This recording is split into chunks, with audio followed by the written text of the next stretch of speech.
Hello everyone, my name is H and welcome back to the Stanley Parable. So, I'm thinking this will be the last video I do on this. If you do want to see more, comment down below and let me know if you want to see more. If you don't though, I think this will be the last one, then I'll move on because I could play this forever and I should stop at some point. We've seen I think, the narrator's idea of an ending, but from what I gather, the amount of endings that there are and the amount of storylines that there are, I would be playing this for a very long time if I wanted to see everything. Anyway, I do have a couple ideas on what I want to do for this episode. I'm going to answer the phone.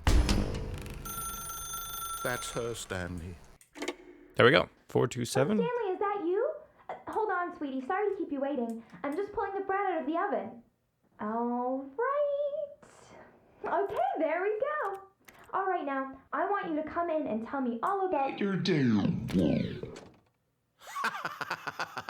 Gotcha. Oh, come on. Did you actually think you had a loving wife who'd want to commit their life to you? I'm trying to make a point here, Stanley. I'm trying to get you to see something. Come inside. Let me show you what's really going on here. Okay. This is a very sad story about the death of a man named Stanley. Good morning, employee number 427. Press 2 on your keyboard. Stanley is quite a boring fellow. He has a job that demands nothing of him, and every button that he pushes is a reminder of the inconsequential nature of his existence. Look at him there, pushing buttons, doing exactly what he's told to do. Now he's pushing a button. Now he's eating lunch. Now he's going home. Now he's coming back to work. One might even feel sorry for him, except that he's chosen this life. Jay? But in his mind, he can go on fantastic adventures. From behind his desk, Stanley dreamed of wild expeditions into the unknown, fantastic discoveries of new lands. It was wonderful. And each day that he returned to work was a reminder that none of it would ever happen to him. And so he began to fantasize about his own job. First, he imagined that one day while at work, he stepped up from his desk to realize that all of his co-workers, his boss, everyone in the building had suddenly vanished off the face of the earth. The thought excited him terribly. Spend time with the boys? Oh, yes, please. So he went further. He imagined that he came to 2 open doors and that he could go through either. At last, choice. It barely even mattered what lay behind each door.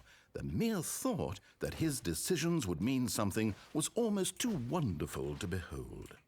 As he wandered through this fantasy world, he began to fill it with many possible paths and destinations. Down one path lay an enormous round room with monitors and mind controls. And down another was a yellow line that weaved in many directions. And down another was a game with a baby. And he called it the Stanley Parable. It was such a wonderful fantasy, and so in his head he relived it again, and then again, and again, over and over, wishing beyond hope that it would never end, that he might always feel this free. Surely there's an answer down some new path, mustn't there be? Perhaps if he played just one more time. But there is no answer. How could there possibly be? In reality, all he's doing is pushing the same buttons he always has. Nothing has changed. The longer he spends here, the more invested he gets, the more he forgets which life is the real one. And I'm trying to tell him this, that in this world he can never be anything but an observer, that as long as he remains here, he's slowly killing himself. But he won't listen to me. He won't stop. Here, watch this. Stanley, the next time the screen asks you to push a button, do not do it. Press 5 to be at work in the morning. I will not push it. But it is tempting. Pretty tempting. Oh, that 5 is looking real good. Just one push. One little push. I could push it. It's right there. I just need to extend my finger. But he said not to push it. He said not to push it. I'm not going to push it. I will not push it. I'm not pushing the button. I'm not pushing the button. There's no way that I'm going to push that button unless he says to. I'm not going to push the button. I will not push the button. I'm not going to be Stanley. You can't make me. Not going to do it. Hello, everyone. My name is .h, and welcome back to the Stanley Parable. So I'm thinking this is going to be the last video I do. If you do want to see more, though, comment down below, and I might do another video of it. But this will probably be the last one I do. But anyway, there's a couple things that I still don't know about yet. Okay, so now we're going to go through the blue door. Now listen carefully, this is important. Stanley walked through the red door. Aha, perhaps you misunderstood. Stanley walked through the red door. This is not a game for colorblind people. I still don't think we're communicating properly. Stanley walked through the red. All right, fine, go ahead, Stanley. You want to know so badly what's out there? You want to find out what lies at the end of this road? I You do. chosen world, don't let me stop you. You see, Whoa. there's nothing here. Hey, Finished building this it's all in section for that, development. because you were never supposed to be here in the first place. I see. Broken rooms, exposed developer textures. Is this what you had wanted? Was it worth ruining the entire story I had written out specifically for you? Do you not think I put a lot of time into that? Because I did. And in the end, it was all for nothing. Because this is what you wanted to see. Help me here, Stanley. Help elucidate these strange and unknowable desires of yours. What would have made this game better? What did you want to see? Vehicles? Skill trees? Work with me. You've given me absolutely nothing so far. Tell you what. Let me take a stab in the dark at a new design, and you can give me some feedback. Okay. There we go. Ooh. A third option. This already feels leaps ahead. Ceiling of where light, we were okay. before. Go ahead, Stanley. Take it for a spin. I do kind of want to. Okay, I'm going to stop you there. Now, tell me about your experience with this new version. Would you say that the game benefited from allowing you more choices? Feel free to be honest. I'm looking for some real critical feedback here. Hey, I nearly forgot. I've got a prototype of a new game I've been working on, and now would be a lovely opportunity to give it some playtesting. Okay. You wouldn't mind taking a look at it? Not at all. Perfect. Let me boot it up. In this game, the baby crawls left towards danger. Oh my. You click the button to move him back to the right. And Oh if my. he reaches the fire, you fail. Oh my. It's a very meaningful game. All about the desperation and tedium of endlessly confronting the demands of family life. I think the art world will really take notice. But of course, the message of the game only becomes clear once you've been playing it for about 4 hours. So 4 why hours? don't you give it 4 hours of play to make sure it's effective? Okay.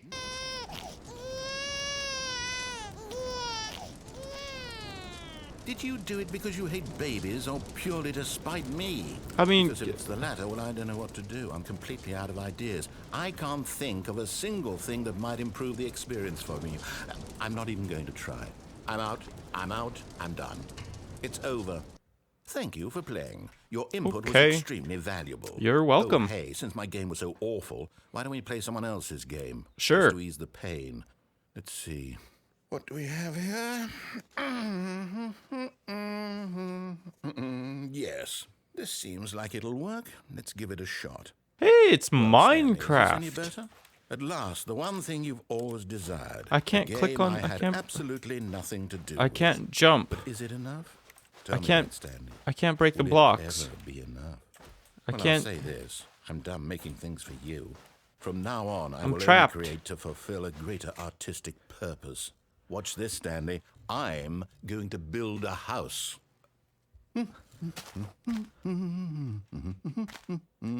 This will go here. No, here. And then...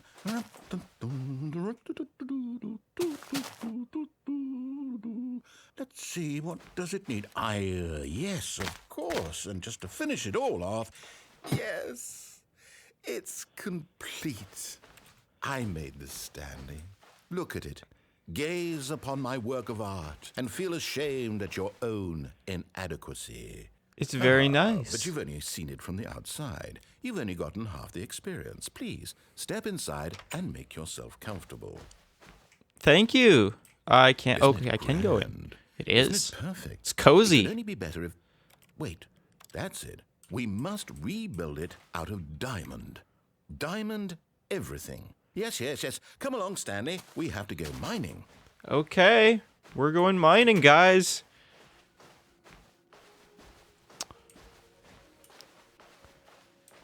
Oh no, is there gonna be a creeper? Oh my, it looks like it's going to get a bit dark. Have you brought a light? No, I have not.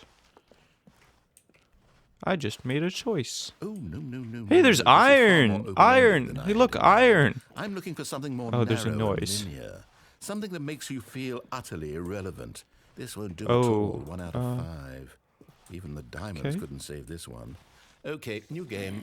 Hello everyone and welcome to my Portal playthrough. My name is .h. Wait. That's not how this works. You're making a lot of noise there, fella. Okay. Oh, it's a puzzle. Critical thinking, Stanley. Your forte. Yes. I like Portal. That's... You know what? I think that's plenty. I really don't care much to see you stumble through any more of these games, and I highly doubt... Whoa. Hey, it's like the Portal... everything. Please rate your experience. Alpha test. Beta. Office space. Where's Stanley? The narrator, not Stanley. I'm Stanley.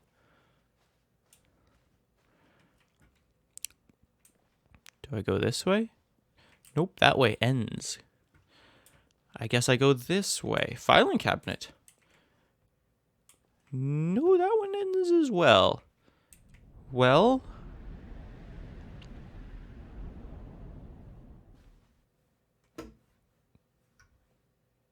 oh. What is this? This does not look pleasing. That's a light. Wait a second.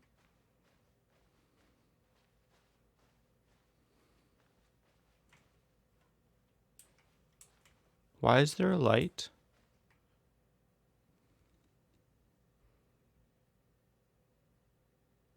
Okay.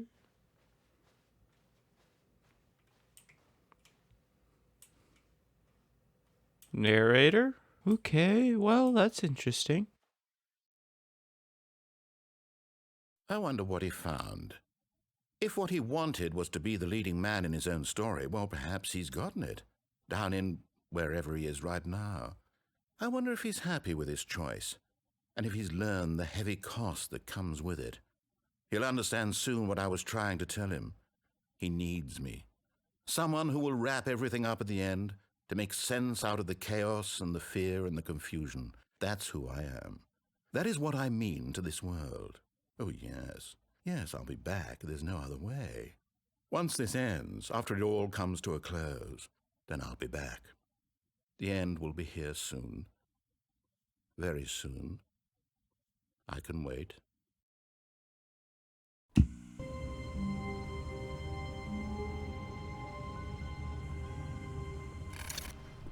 Coming to a staircase, Stanley walked upstairs to his boss's office. But Stanley just couldn't do it. He considered the possibility of facing his boss. Admitting he had left his post during work hours, he might be fired for that. And in such a competitive economy, why had he taken that risk? All because he believed everyone had vanished. His boss would think he was crazy. And then something occurred to Stanley. Maybe, he thought to himself, maybe I am crazy. All of my co-workers blinking mysteriously out of existence in a single moment for no reason at all. None of it made any logical sense.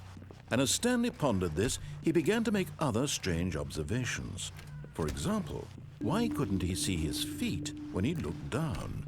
Why did doors close automatically behind him wherever he went? And for that matter, these rooms were starting to look pretty familiar. Were they simply repeating? No, Stanley said to himself, this is all too strange. This can't be real.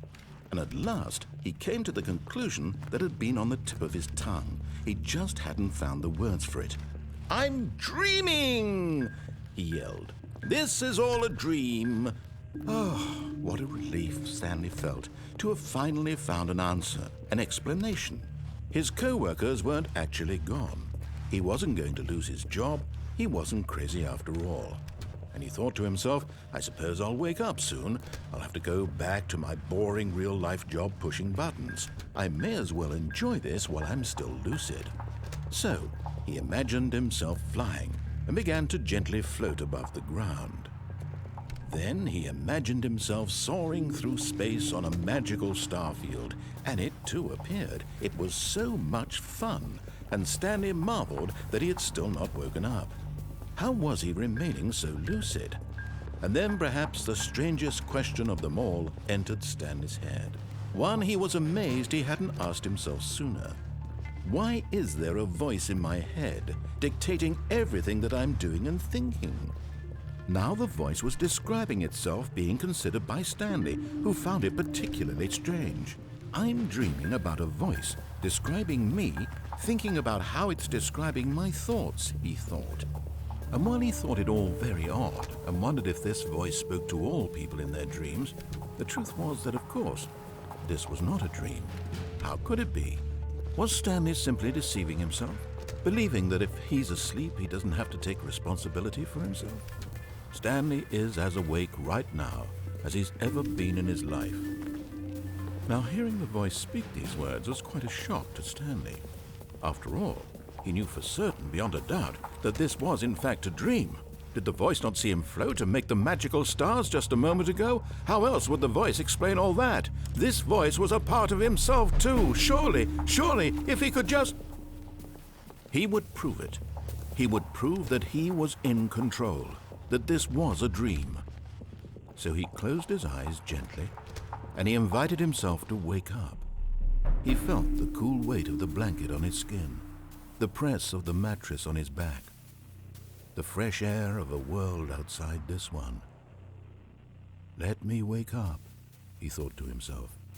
I'm through with this dream. I wish it to be over. Let me go back to my job. Let me continue pushing the buttons. Please, it's all I want. I want my apartment and my wife and my job. All I want is my life exactly the way it's always been. My life is normal. I am normal. Everything will be fine. I am okay.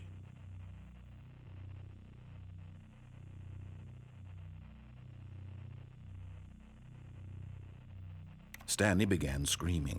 Please, someone, wake me up. My name is Stanley. I have a boss. I have an office. I am real. Please, just someone tell me I am real. I must be real. I must be. Can anyone hear my voice? Who am I? Who am I? And everything went black.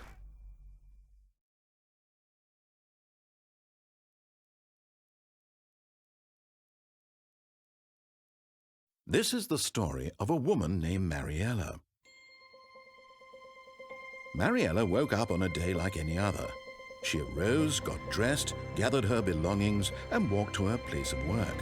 But on this particular day, her walk was interrupted by the body of a man who had stumbled through town talking and screaming to himself, and then collapsed dead on the sidewalk. And although she would soon turn to go call for an ambulance, for just a few brief moments, she considered the strange man. He was obviously crazy. This much she knew. Everyone knows what crazy people look like. And in that moment, she thought to herself how lucky she was to be normal. I am sane.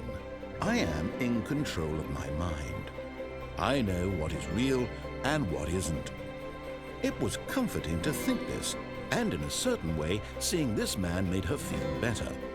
But then she remembered the meeting she had scheduled for that day, the very important people whose impressions of her would affect her career, and by extension, the rest of her life.